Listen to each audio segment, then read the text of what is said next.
What if I told you there once existed a creature that embodied the very essence of chaos and fear? Let me take you into the heart of the myth of the Chimera, a beast born from the flames of despair and fury.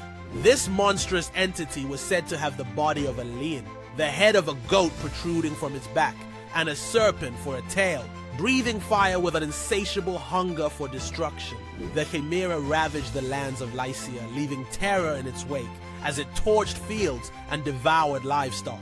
Its very roar echoed like a death knell, sending chills down the spines of even the bravest warriors. Enter Bellerophon, a hero not born but forged in the crucible of destiny. Riding his majestic winged horse, Pegasus, Bellerophon faced this nightmarish creature. With courage as his shield, he unleashed his spear, striking the beast from above, igniting a battle that would be sung about for generations.